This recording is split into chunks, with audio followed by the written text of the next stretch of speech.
Olunaku lw'eggulo twalese abataka ku kyalo neerondedde balojja Dr. Charles Bingira.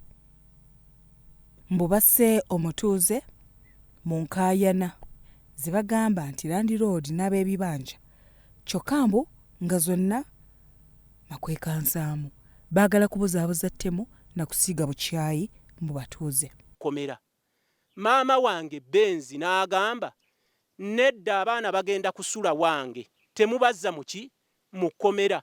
Okuva olwo baatwala essaati zaffe ne bakomawo poliisi y'Emityana n'ey'Ebulera ne batwala essaati zaffe mbu bagenda kunoonyereza simanya musaayi balabe we gwatonnye mbu ffe twassa omwana.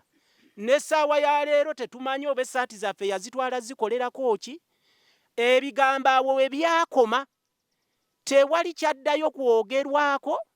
Tetwamanya nfa ya mwana nti oba ani amusse, ne gye tuli eno gye buli eno tuli bamuzibe tutunula bwe tuti. Ebibanja byatuggibwako, buli kimu kyatuggibwako. Ennaku eri eno ntambula mayiro 2 emmere ngireetera ku kibegabega ey'amukadde. Bingi ebize bituuka ku b'ebibanja ku kyalo kino naye nnyamba ombuulire ku mannya g'oyo eyalugulamu obulamu. Omwana baali bamuyita Musisi era ne baganda be weebali ne taata waali.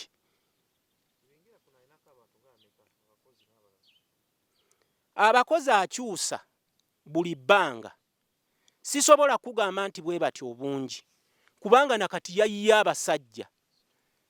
Naye kyensaba bannange nsaba mutuyambe. Essaawa yonna tuli mu kufa kubanga amawulire gajja. Anaayogera ku ttaka, anaayogera ku bibanja mufu. Era twogedde maaso ga kamera. Oba munaddayo tuwulira Mukama y'anaaba amanyi. Mu kifo kya poliisi y'Emityana n'Ebulera okuwa obudde bw'okukuuma abaayo n'ebyabwe, abataka bagamba nti esiiba ku ttaka lya Dr. Bingira kulaba ani aluleeta. Ttaka mubadde temunnabajjizannya naye abaana b'omugenzi ndowooza baayogerako oba oliawo ku ttaka lino nga naffe twemulugunya. N'aleeta poliisi musera abasirikale okuva Emityana, emmotoka kabangali musera n'okuva Ebulera kubanga bo baakozesa. Era w'oyogererako oli mu kkomera. N'agamba omuntu yenna anaayogera ku kibanja sasi ku nnyama. Kati era tuwaddeyo tugambye katwogere oba atutta kubanga twafa dda. Tetukyayina buyambi. Essente ze twandifunye tugambe nti oba tugenda kwekulaakulanya, essente tuziguliramu bakadde baffe emmere nga tupakasizza mu byalo. Bwe kiri amaziga agali eno. Tetukyayina buyambi, oba atutta atutte. Tetulina kyakkola.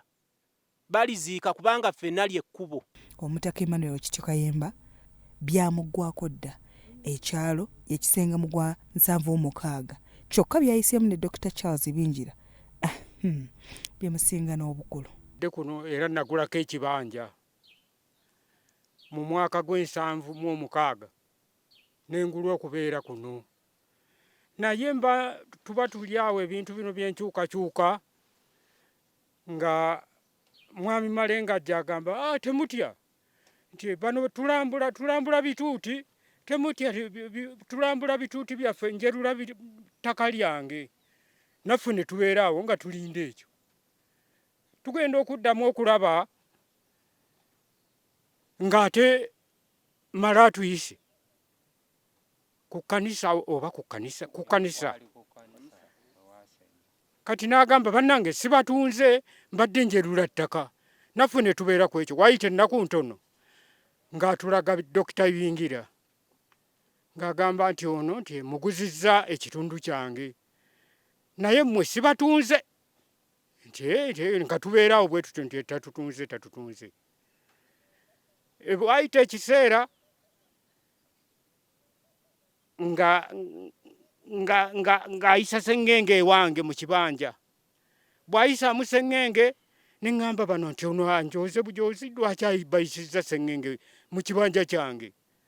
Mboozi zaabo abanyigirizibwa ku ttaka enneerondedde ye lwaki tetukoma wano leero tunaatandikiraawo. Bya Robert Mutebi ne Yasin Kikoyo bakuyita okubaawo nga 26 guno wali ekkolero mu Independence Night etegekeddwa ekkanisa eya House of Prayer Ministries International.